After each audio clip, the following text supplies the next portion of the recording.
Star Wars 7 by 7 episode 2423. Today, an interview with Amy Richau, who is the author of I Love You, I Know, Lessons in Love and Friendship. Punch it.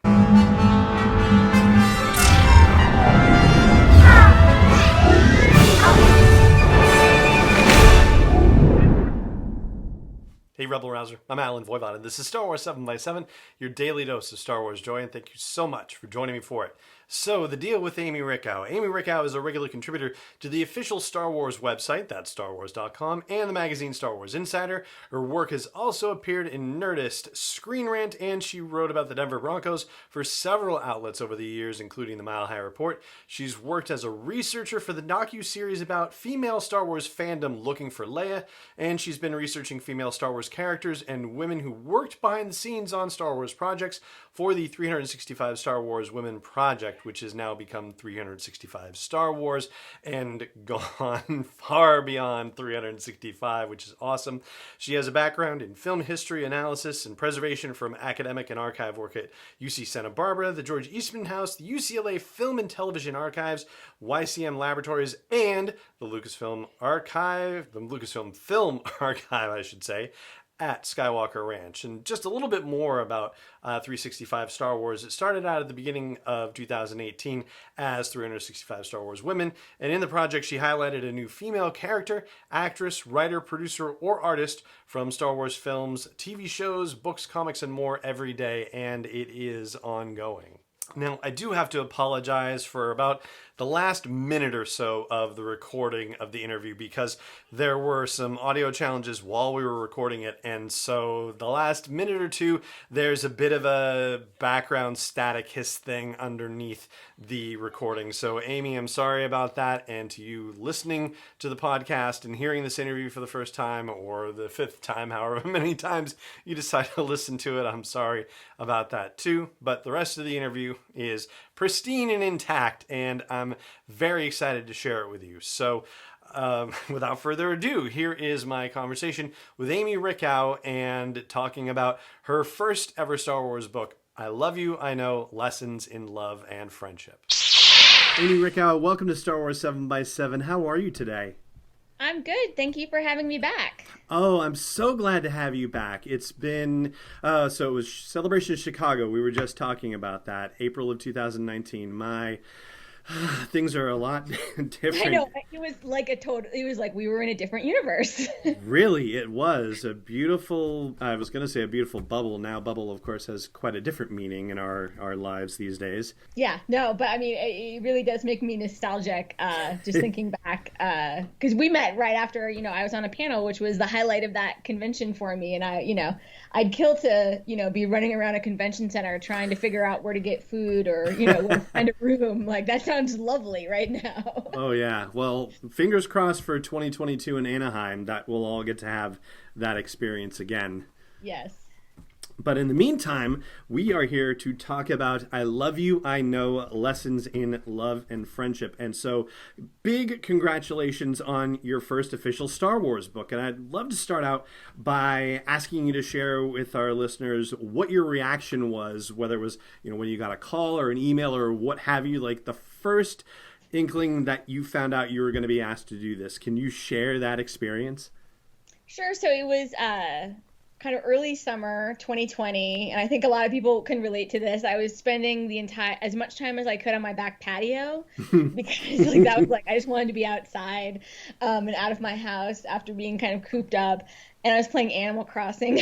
Let's go back in time, and I had my laptop out on my back patio, and I got an email completely out of the blue from the main editor that I worked on, Pamela Afram from DK, and she said, we have this idea for a book, and they had the title, and they had kind of an idea of it. If you're familiar with DK's books, it's a similar format to books that they've done in the past, Be More Leia, Be More Yoda, although this one was about different pairs of Star Wars characters, and the other ones were all about one book per character. But they asked me if I would write the text to the book, and, it was definitely, it was a dream come true. That was exactly the email that I wanted to get. I'm so happy for you. Congratulations. And so for the book, what came first? So sometimes with DK, they present a layout and a structure, and you have to fill that in as an author, or sometimes you get to propose as an author the generalized you. So can you talk about what the process was like? Yeah, so I feel really lucky on this project because like you, I'm sure you've talked to several people who've written DK books, and I've spoken to as well, and I had interviewed some people from DK in the past, and my understanding was a lot of times, they're like, here is the design, here's the layout, here are the pages, here are the characters, like, then your job is to fill in the text. But with this one, they gave me the different kinds of love. So it's complicated, enduring love, true love. But then they said that I could, go ahead and pitch to them. I think I initially pitched 30 pairs. I think there are 25 in the book. And that was really it was one of the best, and it was one of the hardest parts of the book because, you're always leaving people out that you don't, that you wish that you could have had in there. They told me it should be kind of a film heavy book. And so I should favor film over animation, which I kind of almost wish that there was like one film book and one animation book, because I'm a huge fan of the animation, and I wish that, I could have gotten more in there. But I was very glad that I could at least get a few characters in there from the animated shows. But I was really just trying to, because it was a film heavy book, that's how it was conceived, really have at least one pairing from each of the 11 films. So fans of all of the different Star Wars films would feel like something really was, connecting to that particular story. Right. And I got to say, I'm kind of surprised to hear you say that it was intended to be sort of a film heavy book, because of the fact that you have examples from Clone Wars and Rebels in it, in addition to all of that. And I think that's awesome. And I don't think that when we talk about Star Wars, for all the different topics that we talk about, I don't think we as fans necessarily talk about it as a source of insight into love and friendship. But you've found a wealth of examples in there, and even more than actually made it into the book. Yeah, I mean, I think that one of the reasons why Star Wars resonates with me and with a lot of people is that we care about the characters and we care about their connection so much, because, is great of an action adventure or kind of a mythical story. Like, if you don't care about the characters, like I always say that, like, if I don't like a movie, it's probably because, like, at any moment, like, several of the characters could have, like, dropped dead and I wouldn't have cared or noticed. Like, I was like, you've got to care. And one thing that I initially struggled coming up with the pairs is that I was like, oh, there's too much I love Han Solo, but there's too much Han Solo in here. Like, there's too much Anakin in here. But one of the reasons why I think that the character is such a good character is because Han didn't just have his relationship with Leia. He had a very important relationship with Kira and with Lando and with Chewbacca. And I really like that this book gives as much weight to his friendship with Chewbacca as it does with his romantic relationship with Leia, because I do think that is a huge part of Star Wars, is that, there are a lot of different kinds of love, and, there aren't all happy endings, but, like, just because Anakin and Obi-Wan had, a tragic kind of ending to their friendship, like borderline kind of brotherhood, like, there's still love there. And that's why it's painful. That's why it provokes emotion in us, is because there is love in all of these relationships. Right. And I will say, too, that I was actually surprised, and pleasantly so, that there was It's Complicated section, and that the book does not shy away from what one might consider as more difficult topics, if you will. Yeah, I mean, I think the whole book could be called It's Complicated, because, I mean, if you look at, even most of the people in the True Love section, like, Han and Leia, like, I mean, it wasn't all, they didn't kiss and then they were happily ever after. Like, like a lot of our relationships had its ups and downs, and it didn't mean that there wasn't love there, but, a lot of relationships have a lot of complexity to them, and I think Star Wars doesn't shy away from that. And, I think that Star Wars always kind of wants you to keep your mind open for, like, to let someone who's fallen into the dark come back to the light, but also, have, you want to have, like, appropriate boundaries, like, you want to be in control of your own emotions and, just protect yourself. So, after doing all the research for this, in your opinion, which Star Wars movie would you say has the most to teach us about love, and which one has the most to teach us about friendship? I know. I really like. I knew you were going to ask me this question. Got it Yes. quite a long time, actually. I was like, what should I say? But I think that what I would say is, and I'm kind of biased because I'm a huge Rogue One fan, but the Mm. love between the characters in Rogue One to me is some of the like. That's why that movie was successful. Like mostly new characters that we never met, who were kind of who didn't even know each other, who were thrown together, and they had a love of protecting their loved ones, protecting the Force, fighting against the Empire, like, fighting for freedom. But they had such bonds with each other. Like, I can, if I could have put 10 relationships from Rogue One in there, I probably would have. But, like, the love between, Baze and Chirrut, like, there's nothing like that is to me, one of the strongest bonds of love in, like their partnership and however you perceive, their relationship. Like, that like there's so much love there, and the relationship between Galen and Jin, which is also in there, like to me is just it was such a moving relationship to see on screen that it was really a joy for me to write about it.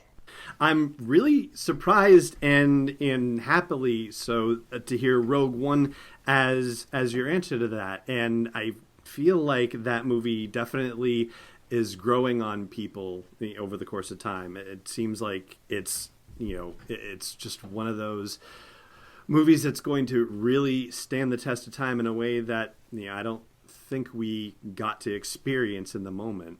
I don't know, or is it just? I mean, did you love Yeah, that no, from the start, or? it gets better at like every time I see it, Mm-hmm. and I don't really rank the Star Wars films. That doesn't make me happy. That makes me sad. But if I did, I imagine that Rogue One would be kind of like crawling up and up that list, just because it is a to me borderline perfect film. I just really adore it. So, for all the love lessons that you pursued, what would you say is one that, as you were going through the movies, kind of surprised you in some fashion? What's one that sort of took you by surprise as you were considering these movies and leaned into a particular one? Well, I think that one thing that a pair that I didn't like initially have in there, that then when I was kind of obviously you get a project like this and you start rewatching as much Star Wars as you can humanly fit in your day. Right.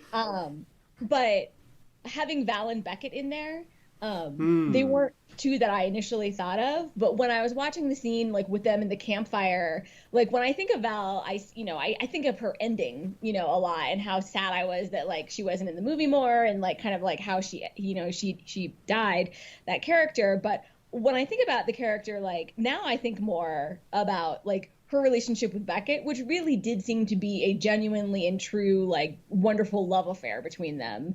And so that kind of, gave me a perspective of looking at a character in a way that I kind of like shifting my focus. Mm-hmm.